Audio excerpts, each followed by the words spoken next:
Assalamualaikum warahmatullahi wabarakatuh. Waalaikumsalam warahmatullahi wabarakatuh. Alhamdulillah, wassalatu wassalamu ala rasulillah, amma ba'du. Alhamdulillah, pada kesempatan kali ini kita akan membahas tentang fi'il sulasi mazid. Ya, pada pelajaran-pelajaran sebelumnya kita telah membahas fi'il sulasi mujarrad, yaitu fi'il yang tersusun dari 3 huruf asli tanpa huruf tambahan. Adapun sulasi mazid merupakan fi'il yang tersusun dari 3 huruf asli ditambah dengan beberapa huruf tambahan. Ada yang ditambah dengan 1 huruf, ada yang 2 huruf, dan maksimal 3 huruf. Ya. Jadi ada sulasi mazid biharfin dengan 1 huruf, ada yang sulasi mazid biharfain atau tambahan 2 huruf, atau sulasi mazid bisalah sati ahruf dengan tambahan 3 huruf. Baik, sekarang kita bahas sulasi mazid. Ya. Jadi sulasi mazid ini sebetulnya adalah sulasi mujarrad yang ditambahkan huruf tambahan. Contohnya apa? Contohnya misalkan alima. Kita menemukan dalam hadis Rasulullah SAW, khairukum man ta'allamal Qur'ana wa 'allamahu. Ya, di situ ada kata ta'allama dan 'allama. Ta'allama artinya adalah mempelajari, ya. Sebaik-baiknya adalah orang yang mempelajari Al-Qur'an, wa 'allamahu, dan mengajarkannya. Kita bisa melihat bahwasanya baik alima, allama, dan ta'allama tersusun dari 3 huruf, ya, ain, lam, dan mim. Bedanya kalau allama ada tambahan huruf lamnya menjadi tasydid allama, dan ta'allama ada tambahan apanya? Huruf ta di depan dan huruf lamnya 2 menjadi tasydid ta'allama. Nah, ini salah satu contoh sulasi mazid yang asalnya adalah dari sulasi mujarrad. Dan memang semua sulasi mazid asalnya adalah sulasi mujarrad yang ditambahkan huruf zaidah, huruf tambahan. Contohnya alima artinya mengetahui, menjadi alama, mempelajari, mengajarkan, dan ta'alama, mempelajari. Ya. Akan tetapi kita tidak bisa sembarangan merubah fi'il sulasi mujarrad menjadi sulasi mazid. Artinya misalkan kita katakan alima kan bisa alama, bisa ta'alama. Maka tidak semua kata bisa kita gunakan, bisa kita rubah menjadi wazan fa'ala dan fa'ala. Contohnya misalkan sami'a. Sami'a tidak bisa kita dengan sembarangan kita rubah ke samma'a dan tasamma'a. Karena kalau kita lihat kamus, kita lihat atau kita tanya orang Arab, kalau sami'a ini perubahannya hanya ke samma'a aja. Yang lazim digunakan dalam percakapan orang Arab hanya yang samma'a yusami'u, tasmi'. Tasmi' itu artinya memperdengarkan. Tapi kalau tasamma ini jarang digunakan oleh mereka. Artinya ini bersifat sama'i, ya. Jadi kalau untuk mengetahui suatu mujarrad berubah ke sulasi mazid apa saja, kita harus melihat apa? Melihat kamus. Karena tidak semua kata bisa kita rubah ke wazan-wazan sulasi mazid. Ada satu kata, ada sulasi mujarrad yang hanya ke 2 mazid saja. Ada sulasi mujarrad yang hanya ke 1 atau 3 saja. Ada juga sulasi mujarrad yang tidak memiliki bentuk sulasi mazid. Ya. Artinya sifatnya sama'i. Kita harus lihat pada kamus apakah sulasi mujarrad tersebut memiliki bentuk sulasi mazid atau tidak. Paham tuh? Ada pertanyaan sampai di sini? Belum ada, ya. Baik, kita lanjutkan kembali. Sulasi mazid seperti yang saya jelaskan di awal, ada yang dengan huruf tambahan 1 huruf, ada yang dengan tambahan 2 huruf, dan ada yang dengan huruf tambahan 3 huruf. Dan wazannya seluruhnya ada berapa? Dengan tambahan 1 huruf ada 3, dengan tambahan 2 huruf ada 5, dengan tambahan 3 huruf ada 4. Jadi totalnya berapa? 12, ya. Tapi dari 12 wazan sulasi mazid ini hanya 8 saja yang penting. Artinya ini yang setidaknya wajib dihafal oleh para pemula, ya. Ini 3 dari sulasi mazid biharfin, kemudian 4, ya, 4 dari sulasi mazid biharfain, ya. Ini sampai ini. Kemudian 1 dari sulasi mazid bisalah sati huruf dengan 3 huruf. Kenapa? Karena yang bentuknya seperti ini, yang ada huruf ilatnya, ya. Yang ada huruf ilatnya, yang ada wawunya, kemudian seperti ini langsung tasydid, kan, ada alifnya, ada wawunya. Ini bentuk yang rumit. Artinya untuk pemula boleh diabaikan dulu. Kita fokus pada kata yang paling sering ditemukan di dalam Al-Quran ataupun hadis. Jadi kita fokus pada 3 sulasi mazid biharfin, 4 ya sulasi mazid biharfain, dan 1 sulasi mazid bisalas biharfin. Taib, sekarang kita baca bareng-bareng rumus sulasi mazid, baik yang 1 huruf, 2 huruf ataupun 3 huruf. Ya, ada 3 wazan sulasi mazid biharfin. Ya, mari kita baca bareng-bareng. Fa'ala yufa'ilu, kemudian fa'ala yufa'ilu, dan af'ala yuf'ilu. Berarti kalau ini huruf ziyadahnya apa? Ain ya, jadi ain fi'ilnya ada 2 sehingga menjadi tasydid. Fa'ala yufa'ilu. Kalau fa'ala yufa'ilu tambahannya alif ya. Jadi setelah fa ada huruf alifnya. Kalau af'ala yuf'ilu tambahannya adalah hamzah ya. Ya, ini huruf ziyadahnya di ainnya, ini alif setelah fa, dan ini adalah hamzah sebelum fa ya. Ini wazan atau rumus sulasi mazid biharfin. Dan ini disebut juga dengan rubai. Tapi jangan terkecoh dengan istilah rubai mujarrad dan rubai mazid. Rubai di sini maksudnya ini kalau kita hitung hurufnya semuanya ada 4. 1 2 3 4. Fa, alif, ain, lam. Hamzah, fa, ain, lam. Fa, ain, lam. Jadi disebut juga dengan rubai. Apa contoh mauzun yang masuk sulasi mazid biharfin? Yang wazannya fa'ala yufa'ilu. Contohnya tadi apa? Allama ya? Allama yu'alimu. Yang artinya apa? Mengajarkan. Kemudian yang fa'ala yufa'ilu contohnya apa? Jahada yujahidu. Artinya apa? Jahada berjihad ya, berjihad atau berjuang. Kemudian af'ala yufilu, contohnya apa? Yang af'ala yufilu. Akroma, artinya apa?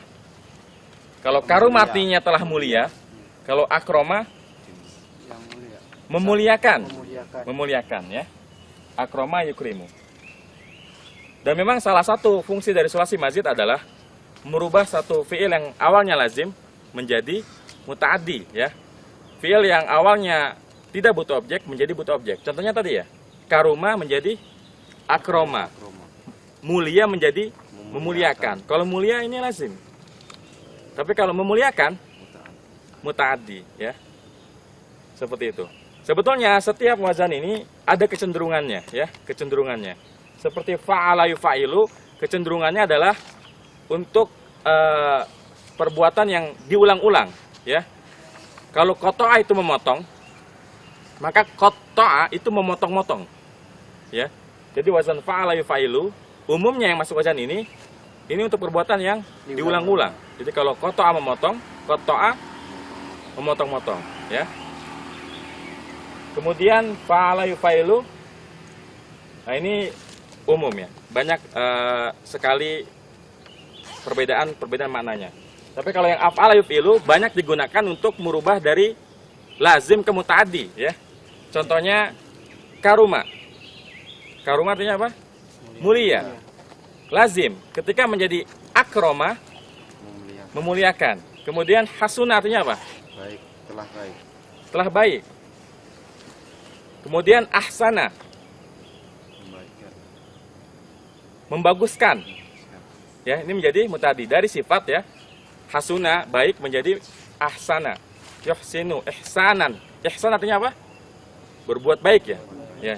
Jadi salah satu fungsi sulasi mazid adalah merubah makna dari yang awalnya sifat menjadi kata kerja, dari yang awalnya lazim menjadi muta'addi, dari yang awalnya maknanya adalah perbuatan yang dikerjakan secara tunggal, ada juga yang berulang-ulang. Tapi karena banyak sekali mana-mana yang melingkupi wazan-wazan ini, untuk pemula kita belum perlu untuk menghafal mana-mananya. Karena kalau untuk pemula sebaiknya ketika kita menemukan sebuah kata langsung cek kamus untuk melihat artinya, seperti itu ya. Ini sulasi mazid biharfin ada 3, ada fa'ala yufa'ilu, ada fa'ala yufa'ilu, dan af'ala yuf'ilu. Kemudian sulasi mazid biharfain artinya fiil-fiil yang tersusun dari 3 huruf asli ditambah 2 huruf tambahan. Ya, baik kita baca bareng-bareng. Tafa'ala, tafa'alu, ya. Ini mazidnya 2 huruf, apa aja? Huruf tambahannya. Ta dan ain, ya. Kemudian yang kedua kita baca tafa'ala, ya tafa'alu. Huruf tambahannya apa aja? Ta sama alif. Kemudian yang ketiga, ifta'ala, yafta'ilu. Apa huruf ziyadahnya? Alif sama ini bukan alif ya. Hamzah. Ingat kaidahnya, kalau alif berharokat namanya hamzah. Jadi hamzah dan ta. Kemudian yang keempat, in fa'ala yan fa'ilu. Huruf ziyadahnya apa? Hamzah dan nun, ya. Dan terakhir, if alla yaf'alu. Huruf tambahannya adalah hamzah dan lam, ya, lam fi'il. Nah, dari kelima rumus sulasi mazid biharfain, kita hanya perlu menghafal yang pertama 4-nya saja. 4 wazan aja. Tafa'ala, tafa'ala, ifta'ala, dan infa'ala. Adapun if'ala bisa kita abaikan dulu karena ini rumit tasrifnya dan memang jarang. Lebih banyak sulasi mazid biharfain adalah keempat wazan ini, ya. Seperti itu. Dan terakhir, sulasi mazid bisalah sati ahrufin. Sulasi mazid dengan tambahan 3 huruf, ya. Contohnya apa? Istaf'ala yastaf'ilu, ya. Istaf'ala yastaf'ilu. Huruf tambahannya ada 3 apa aja? Hamzah, sin, dan ta. Nah, dari keempat wazan sulasi mazid dengan tambahan 3 huruf, hanya satu saja yang penting. Ini yang sering sekali kita temukan dalam Al-Quran atau hadis, ya. Adapun ketiga sisanya ini jarang ditemukan. If'ala yaf'awilu, if'awwala yaf'awilu, dan if'ala yaf'alu ini jarang ditemukan. Oleh karena itu kita harus fokus di sini aja. Jadi ini 3 dari sulasi mazid biharfin, kemudian 4 ya dari sulasi mazid biharfain, dan 1 sulasi mazid bisalah sati ahruf dengan tambahan 3 huruf seperti itu. Ada pertanyaan sampai di sini? Taib, tadi kita belum mengasih contoh ya untuk diharfain. Contohnya tafa'ala ya tafa'alu. Apa kata yang wazannya tafa'ala ya tafa'alu? Tabassama. Apa di tabassama? Tabassama artinya apa? Tersenyum. Tersenyum, ya. Tabassam, ya. Tabassama ya tabassamu. Kemudian yang kedua, tafa'ala ya tafa'alu. Contohnya apa? Ta'awana. Ta'awana ya ta'awanu. Artinya apa? Saling menolong. Dan memang wazan tafa'ala ya tafa'alu sering digunakan untuk perbuatan yang sifatnya saling. Ya. Ta'awana ya ta'awanu. Itu artinya saling menolong. Contohnya apa lagi? Takasaro, saling memperbanyak, ya. Terus apa lagi? Tabadala ada lagi nanti. Saling mengganti. Jadi yang wazannya tafa'ala biasanya maknanya adalah saling, ya. Seperti itu. Dia ta'arofa. Bujangan nih, seneng banget sama ta'arofa, ya. Ta'aruf. Apa arti ta'aruf? Saling mengenal. Saling mengenal. Asantum mumtaz, senyum semuanya nih. Ta'arofa ya ta'arofu, ya, saling mengenal, ya. Karena memang wazan tafa'ala sering digunakan untuk yang maknanya saling. Seperti tahadu, tahabu, ada hadis ya. Tahadu, tahabu. Saling memberilah, niscaya kalian akan saling mencintai. Kalau bahas cinta, Fauzi senyum, ya. Kita lanjutkan ke iftala. Apa contoh fi'il yang masuk ke iftala? Ijtama. Hah? Ijtama artinya apa? Berkumpul. Berkumpul, ya. Kemudian ihtaroma. Ihtaroma artinya apa? Menghormati, ya. Kemudian yang wazannya infala. Infala yanfailu. Inkasaro. Apa inkasaro? Pecah. Pecah, ya. Apalagi? Infajaro. Infajaro artinya apa? Terpancar. Terpancar, ya. Taib, ini yang diharfain. Sekarang yang bisalah sati ahrufin. Istaf'ala yastafilu. Apa contoh fiil yang wazannya istaf'ala? Istaghfaro. Istighfaro yang sering kita dengar ya. Istighfaro artinya apa? Mohon ampun. Meminta ampun. Karena fiil-fiil yang wazannya istaf'ala biasanya maknanya adalah ada memintanya. Istighfaro meminta ampun. Kemudian apa lagi contohnya? Istakmalah. Istamala artinya apa? Menggunakan Ya, seperti itu. Jadi ini 8 ya, 8 wazan sulasi mazid yang wajib kita pelajari ya. Ada fa'ala yufa'ilu, fa'ala yufa'ilu, af'ala yuf'ilu, tafa'ala yatafa'alu, tafa'ala yatafa'alu, ifta'ala yafta'ilu, infa'ala yanfa'ilu, istaf'ala yastaf'ilu. Kita hafal 8 wazan ini ditambah 6 wazan sulasi mujarrad, ini cukup. Ini cukup untuk bisa memahami Al-Quran dengan baik. Meskipun kalau kita ingin sempurna, kita lanjutkan lagi sisanya yang aneh-aneh ini. Ini memang tasrifnya agak sulit ya, karena ada huruf wawunya, ada huruf wawu bertasydidnya, dan ini ada alifnya, seperti itu. Adapun yang normal-normal ini sangat banyak ditemukan di dalam Al-Quran, seperti itu. Tapi ada pertanyaan? Tapi kita cukupkan dulu. Setelah ini baru nanti kita akan bahas satu persatu tasrif istilahi dari sulasi mazid 1 huruf, sulasi mazid 2 huruf, dan sulasi mazid 3 huruf. Wassallallahu ala nabiyina Muhammadin wa ala alihi wasallam. Subhanakallahumma bihamdika asyhadu an la ilaha illa anta astaghfiruka wa atubu ilaik. Wassalamualaikum warahmatullahi wabarakatuh. Waalaikumsalam warahmatullahi wabarakatuh.